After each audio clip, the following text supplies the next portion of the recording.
Nesse encontro, nós vamos então trabalhar um pouco mais aspectos que dizem respeito à questão do Islã, e alguns autores costumam definir isso como o campo de estudos do islamismo, né?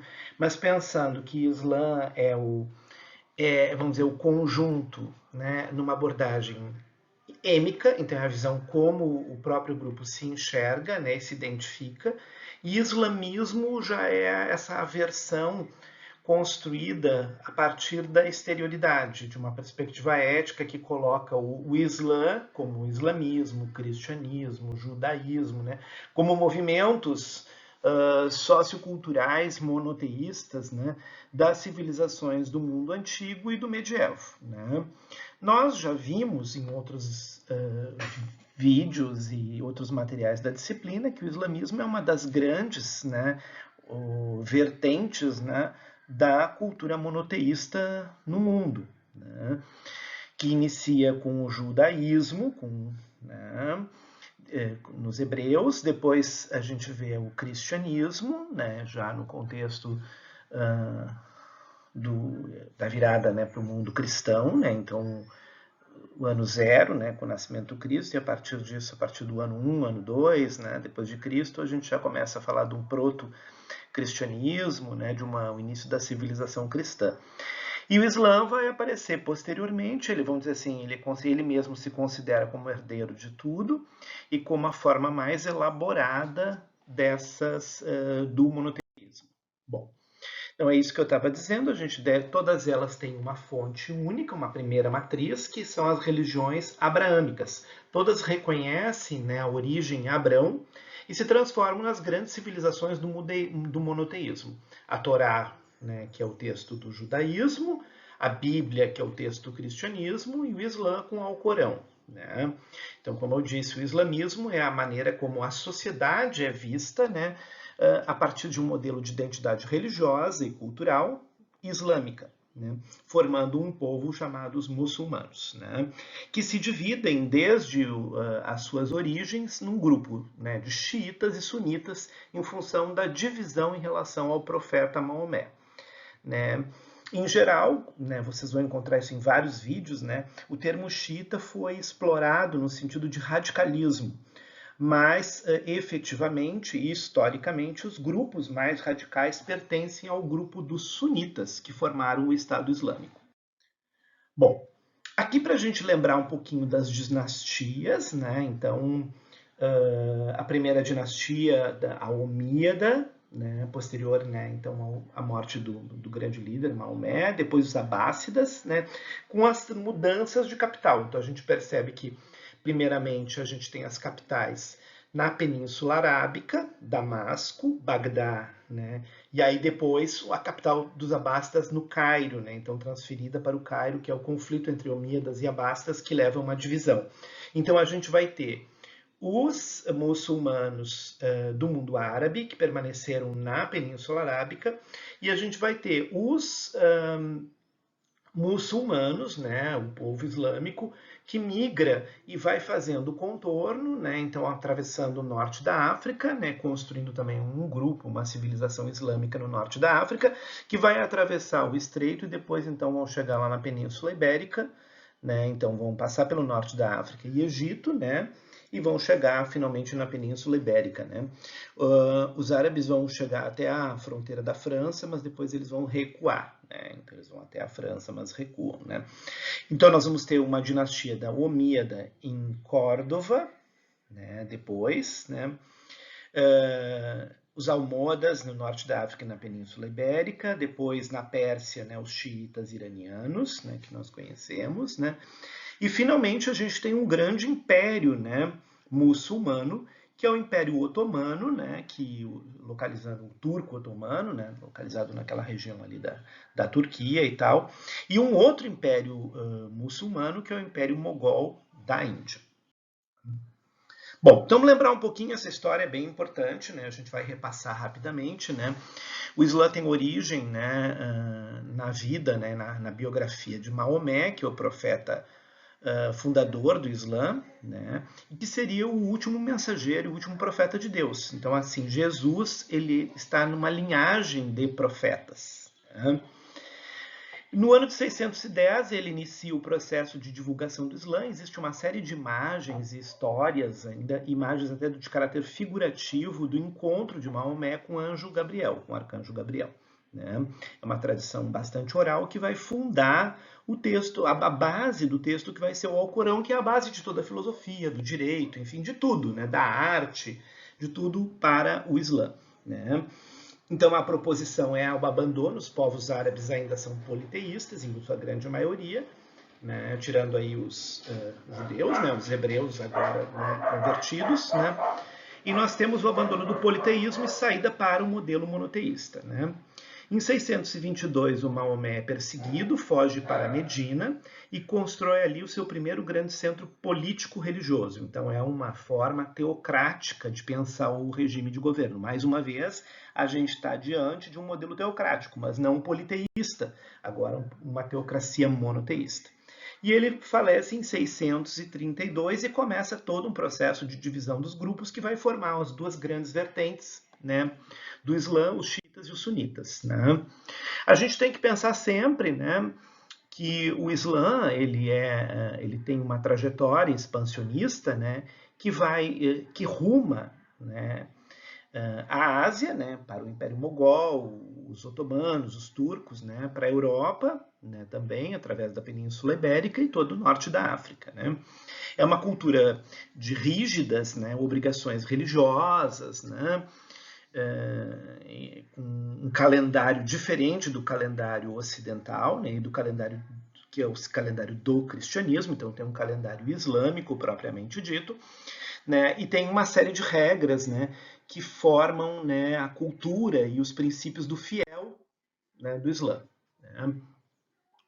Bom, como eu disse para vocês, né, então a sua origem é abraâmica, né, Ibrahim, né, que é dali que vem essa divisão também entre muçulmanos e judeus, né, que ambos reclamam, né, uma mesma herança, né, em relação a certos símbolos religiosos, né, que teriam um papel importante na história tanto do judaísmo quanto do islamismo. Né? Então, nesse período inicial, a gente começa os primórdios de uma formação de uma cultura e de uma arte, né, que é o que nos interessa entender um pouquinho mais aqui, a posição do mundo artístico dentro da cultura do Islã, né, que é uma cultura que vai receber uma série de influências. Primeiramente, então, a primeira formação, o primeiro núcleo, né, de uma arte, de uma cultura islâmica é totalmente arábica, né, está na Península Arábica. Né. Depois ela vai receber influências fortes, né, do restante do Oriente Médio, com a cultura persa.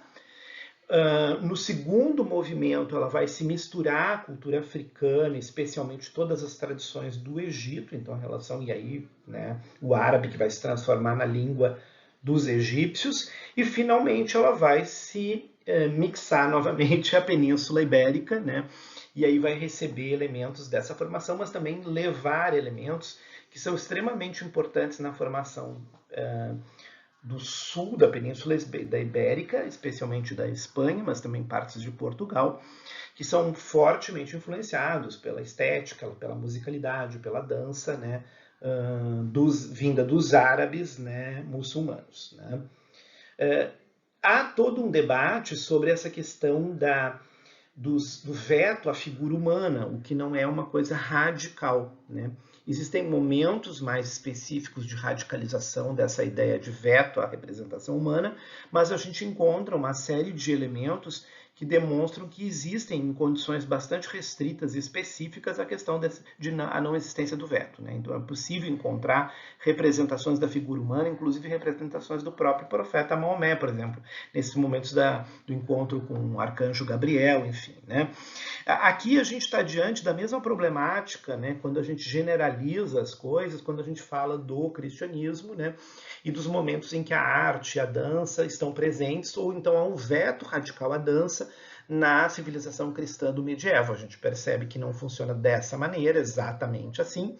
Existem alguns éditos, né, religiosos que impõem proibições ou regras, né, para para o exercício da dança, mas ela sempre acaba aparecendo em outro lugar. E aqui acontece um pouco a mesma coisa com a questão da figura humana, né?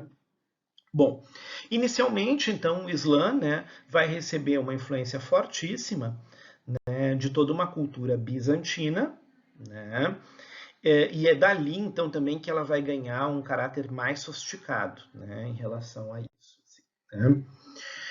Todas essas artes, elas são profundamente marcadas por esse complexo cultural religioso. Nós não temos como pensar padrões de cultura sem pensar o papel que o monoteísmo e essa formação religiosa ocupa aqui, né? Então, essa ideia de Islã e islâmico, né, a gente tem que ver mais uma vez, é aquela questão que a gente fala muito, né, sobre a questão da dança do ventre, etc. e tal, né, como, né, certas concepções mais modernas foram fruto de um processo de contato, né, nesse período colonial do século XIX. Então a gente tem um processo expansionista do século VII até o XIX, então a gente está falando de 1200 anos, né, mais ou menos, né?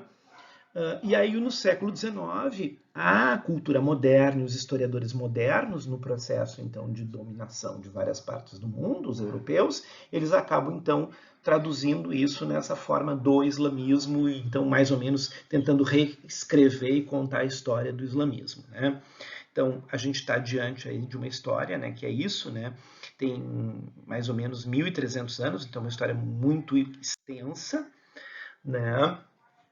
E é uma história que vai acumulando camadas, né? Pelo fato do processo de expansionismo, ela vai acumulando camadas estéticas que vêm de outras culturas, de outras civilizações.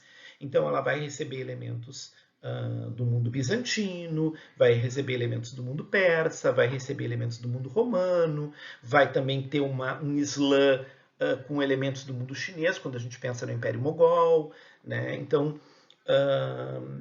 e ali elas vão se combinando, né? É a partir do século VII que esse processo começa, mas ele vem até o século XIX, né?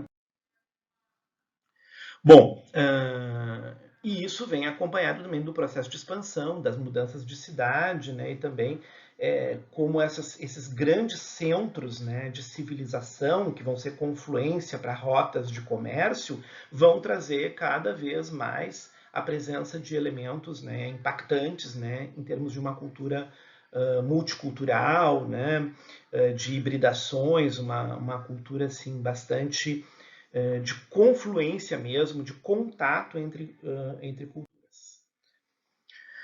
Bom, além disso, né, a gente tem que pensar aí na questão do Império Otomano, que foi um império que se expandiu e ascendeu, né, ali no final, né, da Idade Média, né, e que, vamos dizer assim, ele ganha, né, então toda essa grande confluência, né, e vai levar então esse bloco de elementos para, né, e vai transformar isso numa estética, né, referencial para a cultura muçulmana. Vai ser um grande centro realmente, né, de cultura muçulmana no mundo, com todo um desenvolvimento de uma série de padrões estéticos e religiosos também, né?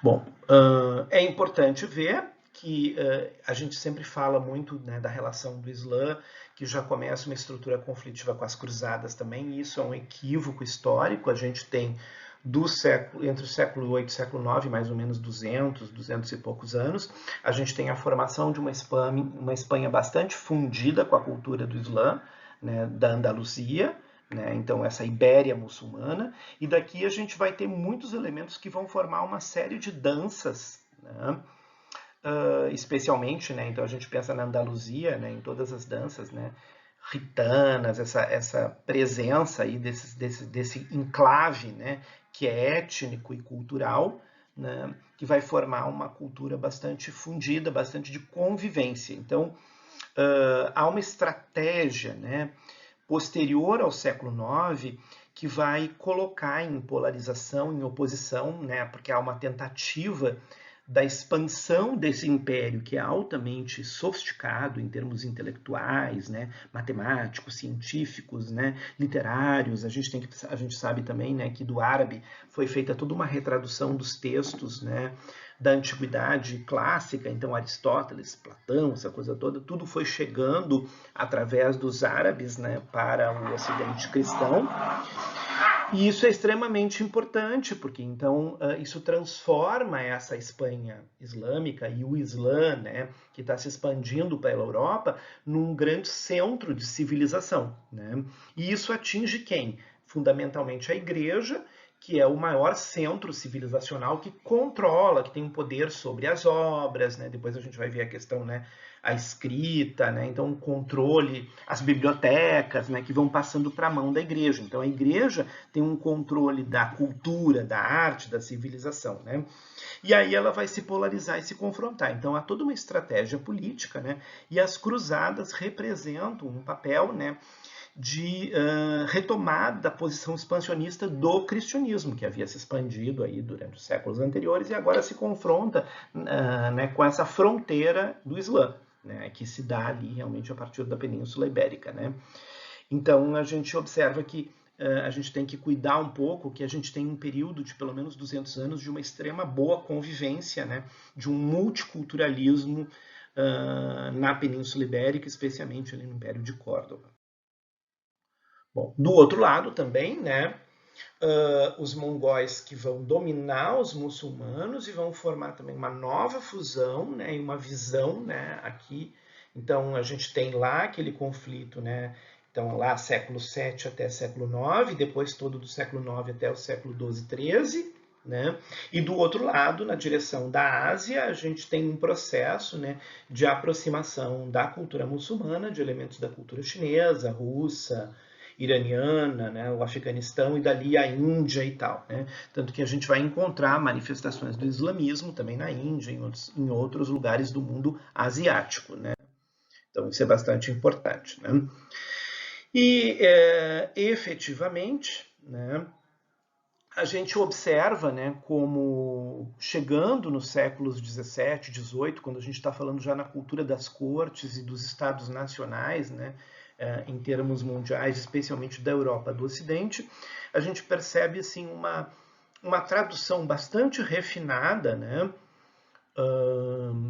do Islã, um Islã ilustrado, um Islã, né, manifesto como uma filosofia de altíssima erudição, né, matemática, bastante abstrata, sofisticada, que vai se integrar a partes desse movimento de reabertura do cultural e que vai se opor exatamente à presença de grupos tradicionalistas. Então, a partir do século XVIII, há um cisma interno numa visão de como o Islã deve ser divulgado para o mundo, se ele se reabre culturalmente, se ele continua esse caminho mais próximo de uma espécie de ilustração, né, do Islã, ou vai seguindo no rumo à formação de uma cultura cada vez mais tradicionalista, né, reconcebendo inclusive a própria noção de guerra santa.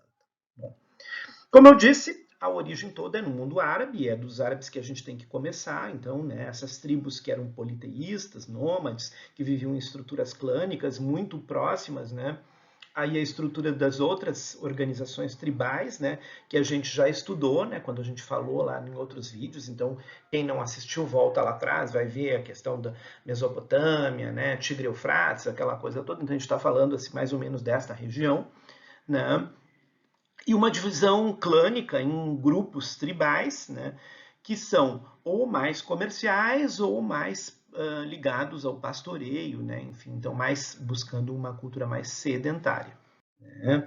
E esses grupos vivem em bastante conflito, né? E é a unificação religiosa e política e militar, né? Então a gente aqui tem um complexo de unificação política, religiosa e militar, produzida por Maomé e o grupo de sucessores, né? Que vai realmente criar o que a gente chama de o primeiro milagre árabe, que é a formação de uma civilização que reúne, né, partes do Império Bizantino, Egito, a Palestina, a Pérsia, a Síria, enfim, né? Criando essa monarquia árabe com essas dinastias, né? E essas dinastias, então, vão se expandindo primeiro rumo ao norte da África, chegando à Península Ibérica, e depois formando uma civilização hispano-muçulmana, e depois, né, a gente vai ter uma expansão rumo ao mundo asiático, então, com o Império Mogol. Então, a gente vai ter vamos dizer, a civilização que a gente chamaria de hispano-muçulmana, a turco-otomana, né, muçulmana, e depois o Império Mogol muçulmano. Então, está muito ligado ao processo de expansionismo, né, político, expansionismo militar e expansionismo civilizacional, que leva a toda uma ideia e um conceito de cultura profundamente vinculado, então, à questão do que está escrito, né, ao texto do Alcorão, o papel fundamental da palavra, né, para quem não viu lá nos vídeos do judaísmo, a gente vê também isso, né, como a questão da palavra entra ali como um forte demarcador do campo, né. Então, isso é muito importante aqui, e é por isso que a gente chama muito atenção, né, da questão dos textos, né, e o papel da palavra na construção do pensamento sobre a arte e sobre, no caso, sobre o corpo, né, sobre o movimento. Então, a gente tem aí essas indicações, né, de como as pessoas dançavam, né, no caso lá, os salmos, esses textos, como elas representavam na sua movimentação, na sua gestualidade, no seu corpo, tudo que está intimamente ligado à questão da palavra, né. A gente pode comparar, né? Vou indicar aqui que se vocês assistem, né, a entrevista que fala sobre a história do balé, a gente vai ver que no Ocidente é um pouquinho diferente, né? Porque essa novidade está muito associada à formação dos tratados de dança, né? Que é uma maneira de como criar um sistema de tradução ou de transcriação, né? Propriamente dito para a forma textual. Então, os tratados de dança, lá pelo século XV e XVI, eles vão ter esse desafio. Aqui, esse desafio está profundamente vinculado ao texto religioso, né? Então, esse império é de caráter expansionista, como eu disse, ele é expansionista religioso, cultural, político, militar, né? E ele vai formando esse desenho, então, do Império Árabe do Islã, que vai se expandindo e vai ganhando configurações bastante internacionalizadas. Além disso, né, como eu disse, ele atinge profundamente os modelos de outras civilizações, na medida em que a cultura árabe é uma cultura comercial, internacionalizada, altamente urbanizada, as capitais são extremamente sofisticadas, né, um padrão tecnológico bastante elevado em relação, por exemplo, ao declínio, né, sofrido, né, entre os séculos IV, V e VI na Europa do Ocidente, então, né, que ajudam no próprio processo de feudalização. E é muito importante a maneira como a cultura árabe vai penetrando realmente na cultura do Ocidente europeu e vai, né, marcando e influenciando, inclusive, a construção dessa nova modelagem, né, que vai gerar mais adiante realmente o que a gente chama de sistema feudal, que a gente já está falando da Alta Idade Média, então a gente está falando lá depois do século X, né? Como ele vai ter um papel entre o século VII e o século IX no desenho desse modelo do feudalismo europeu, né? Então tudo isso vai ser importante. Bom, a gente já viu bastante sobre isso aqui, assim, é só para vocês terem a ideia, né, de uma cronologia histórica rumo, né, e entender um pouco essa sucessão, já que é realmente, né, uma civilização expansionista, político-militar e cultural, né? E como ela vai formar diferentes dinastias em diferentes regiões do planeta, né? Norte da África, Espanha, etc. E tal. Bom, a obra aqui, né, então, como nós vimos, ela é efetivamente, né, uma civilização que tem nas suas bases elementos de cunho étnico-cultural, né? Então não é exatamente o que a gente chamaria de étnico-racial, né? Porque a gente não consegue identificar, há uma diversidade, né, nos grupamentos étnicos entre variações, né, linguísticas e manifestações culturais, e o Islã vem para, vamos dizer, criar uma unidade artificial política baseada numa formação civilizacional de ordem religiosa, né? Então, isso é bastante importante, né? E todos esses contextos expansionistas e, ao mesmo tempo, os confrontos com as outras civilizações, né, levaram efetivamente a um processo assim de cada vez maior radicalização e aproximação e talvez definição dos traços fundamentais do que a gente vai chamar de Islã do período medieval, que é esse que justamente vai acompanhar a história do medievo do Ocidente cristão, né? Então, como realmente eles vão cada vez mais elegendo determinados traços, né?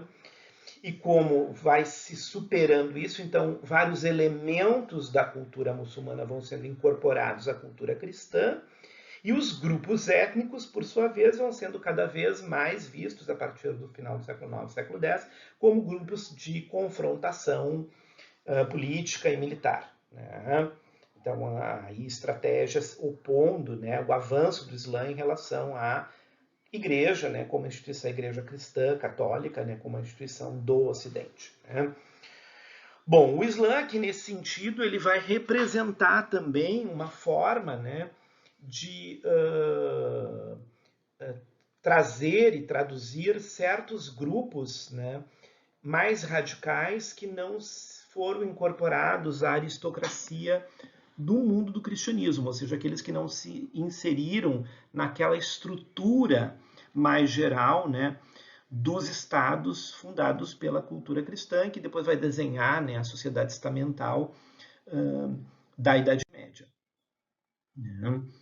E é efetivamente a partir desse processo que a gente tem, então, aí um declínio do avanço pela Península Ibérica, mas a gente tem que entender que há um crescimento, uma continuidade, porque o Império, né, turco-otomano é bastante mais longo do que esse período medieval, e também a formação, né, do Império Mogol é bastante, também tem um período longo historicamente, então é como se houvesse um processo de deslocamento da influência do Islã, né, e o Islã se tornando cada vez mais esse enclave que se aproxima muito de ideias da cultura dos hebreus e do judaísmo, que é essa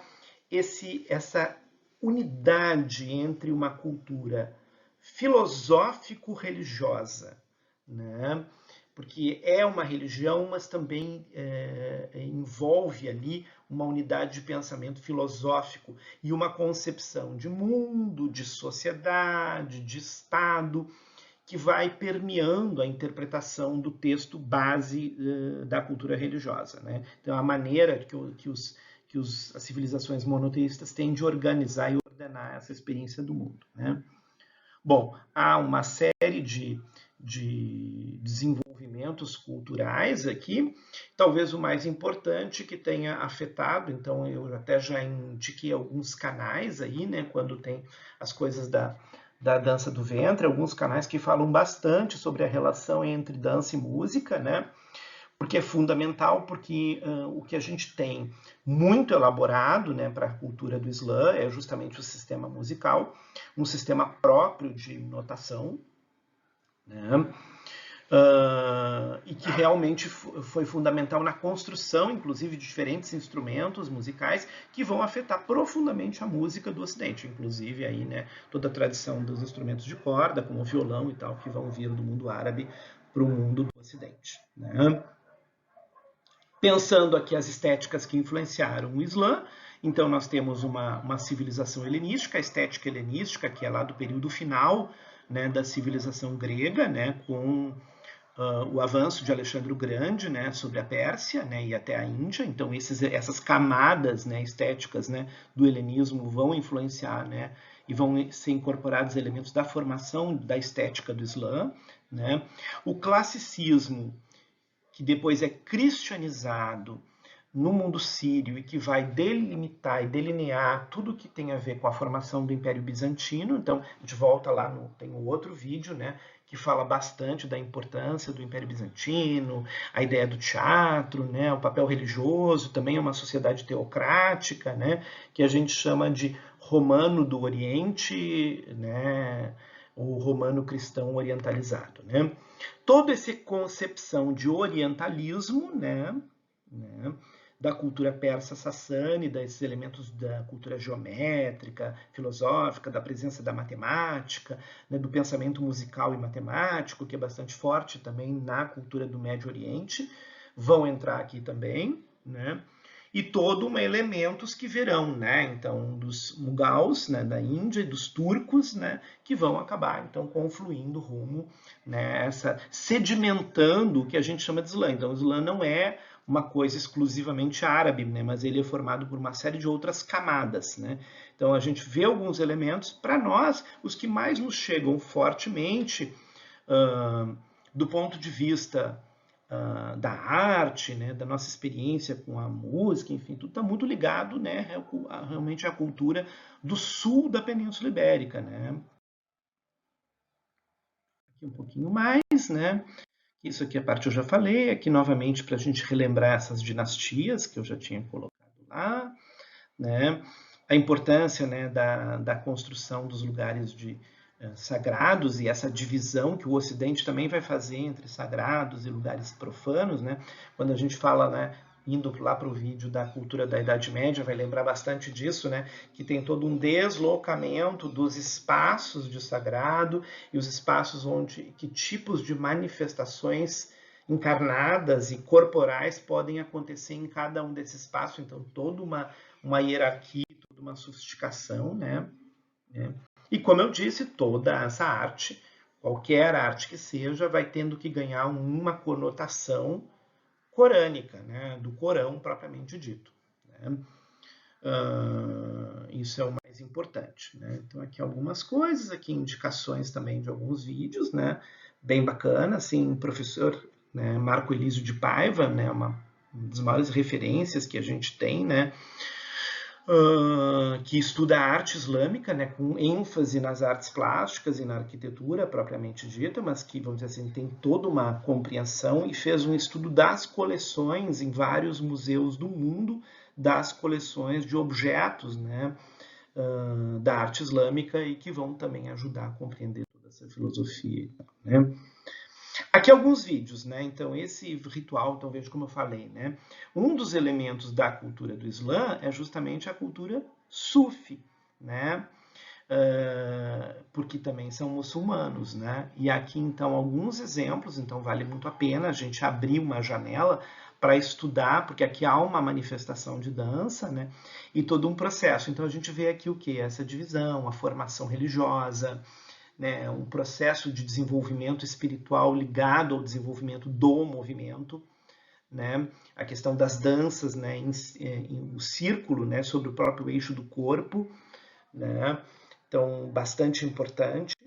Né. Aqui alguns vídeos que eu recomendaria para vocês conhecerem um pouquinho mais sobre o Giro Derviche, né, dentro do sufismo, né, então o Sufi Derviche, né, e como também está ligado à questão da fé, da mística, da música, né, dos processos meditativos, do giro sobre o próprio corpo, são todos esses elementos que vão se agregando aqui. Né? Aqui também alguns vídeos que eu daria como exemplo para vocês verem também. Aqui mais uma vez a gente vê um pouco essa ideia, né, bastante importante nessas formas de organização do monoteísmo, que é as separações de danças, né, em festas e inclusive em ritos da vida cotidiana, né, que criam sempre os espaços dos homens e os espaços das mulheres. Então, homens dançando entre homens em formas circulares, mulheres dançando com mulheres em outras formas circulares, às vezes no mesmo grande ambiente, mas em grupos separados, né, uma divisão espacial bastante ordenada, e às vezes em salas separadas também. Né? Então, as danças de homens e danças de mulheres acontecem, né, em lugares diferentes também. Então, há toda uma ideia muito coordenada, que está extremamente ligada à própria cultura corânica. Bom, aqui também muito legal, né? Então, eu falei para vocês a importância, né, do estudo da música oriental, ou da música árabe, propriamente dita, né? Então, algumas indicações para vocês aprofundarem, né, essa temática que a gente não vai aprofundar aqui, né, que são elementos sobre a questão da rítmica, da questão da percussão, né, da leitura do sistema musical do mundo árabe. Né. Aqui também é um vídeo bem curto, né, que fala um pouquinho desse movimento de apropriação pelo Ocidente, então está dentro da linha que a gente já comenta, né, quando fala da questão das danças, né, árabes, especialmente, né, dessa dança do ventre. Então aqui tem toda uma forma, é uma análise bem curta sobre como a história cultural do Ocidente se apropria de temas e vai formar essa noção de esse conjunto que a gente chama de arte islâmica, como ela é incorporada, né? Então é uma análise de uma pintura, né, desenhando um teólogo muçulmano, vamos dizer assim, né? Bom, aqui um bom documentário histórico, né? Sobre a história de Maomé, a história do Corão e do Islã e do islamismo, né, do History Channel, mais antigo, também disponível para vocês poderem, para quem se interessa mais pela história da religião propriamente dita, assistir. E eu recomendaria também a leitura da tese, mas essa pequena palestra, essa entrevista na Rádio USP, né, sobre cultura do Islã, a professora Franci Rose Campos Barbosa, é uma super especialista, tem uma série de publicações, livros publicados, a tese dela, inclusive, está publicada em formato de livro, né? E ela também fala muito dessa separação, né, do termo Islã, como se usa, né? Então, a perspectiva êmica, a abordagem interna, que Islã designa paz, né? Separando dessa ideia de islamismo, que é um conceito como assim cristianismo, judaísmo e tal, que vem do mundo acadêmico, né, que tem um caráter mais político, né. Então é um conceito construído nas línguas inglesa e francesa e não um conceito construído no mundo árabe, propriamente dito, né.